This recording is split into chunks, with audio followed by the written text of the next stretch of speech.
gimana sih kalau saya ingin menjadi kontributor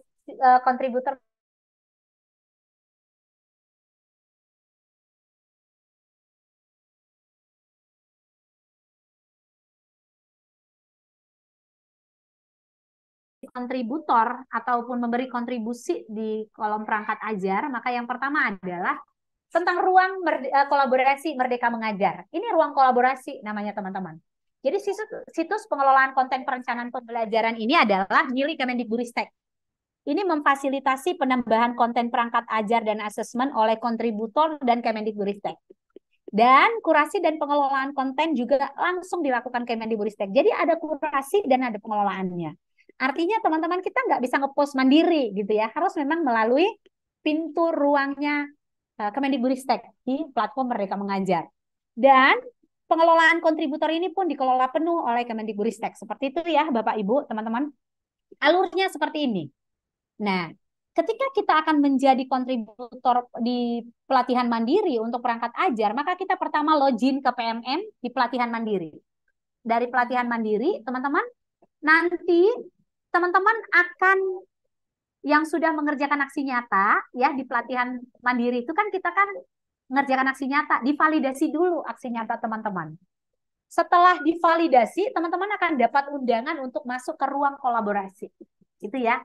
Ketika teman-teman masuk ke ruang kolaborasi, teman-teman akan diberikan ruang untuk menulis perangkat ajar. PA itu perangkat ajar ya.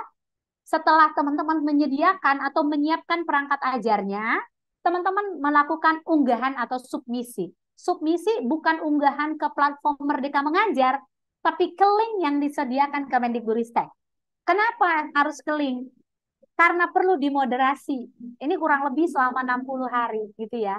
Tapi kadang lebih teman-teman, kadang kurang dari 60 hari gitu ya. Nah, jadi deh ketika nanti kita udah lulus moderasi, maka perangkat ajar kita akan tayang di platform Merdeka Mengajar. Ini menjadi bahan ajar atau perangkat ajar yang disediakan Kemendikbudristek. Pertanyaan, katanya kalau kami mandiri belajar, Bu Erlina pakainya perangkat ajar yang disediakan Kemendikbudristek. Nah, inilah alur-alurnya teman-teman. Ketika nanti punya kita lolos di sini, maka punya kita menjadi salah satu contoh yang memang perangkat ajar yang disediakan Kemendikbudristek. Kenapa itu disediakan? Karena memang sudah dikurasi. Jadi bukan Kemendikbudristek sendiri yang menyusunnya, tetapi guru-guru seperti itu ya. Tetapi dengan ini tadi ada undangan, kemudian kita submit tulisan, kemudian dimoderasi, terbit deh perangkat ajar. Seperti itu ya. Oke, kita mau lanjut. Nah, untuk mendapat undangan, apa sih yang harus dikerjakan gitu ya? Maka teman-teman ada 3 topik yang harus teman-teman selesaikan. Topik pertama adalah topik kurikulum merdeka, topik kedua adalah topik perencanaan pembelajaran, dan topik yang ketiga adalah asesmen pembelajaran.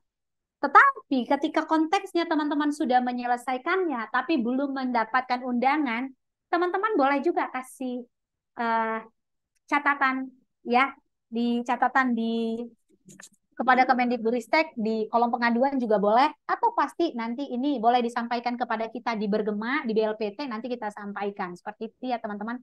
Karena masih ada aja nih, sampai hari ini pihak BLPT mengatakan masih ada, pihak PMM mengatakan masih ada, belum semua ini dikirim gitu ya.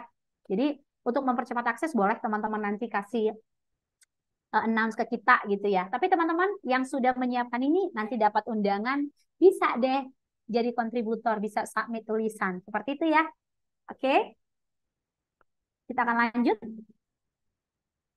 Nah, kontribusi yang diakui di pengelolaan kinerja kita. Ini kita masuk ke pengelolaan kinerja. Jadi ini saling beririsan. Kita akan dihitung sebagai kontributor pengelolaan kinerja. Kan ada kan di RHK kontributor pengelolaan, kontributor perangkat ajar gitu dia. Nah, kontributor perangkat ajar PMM yang diakui itu adalah ketika kita menjadi kontributor modul ajar dan kontributor modul project gitu ya teman-teman.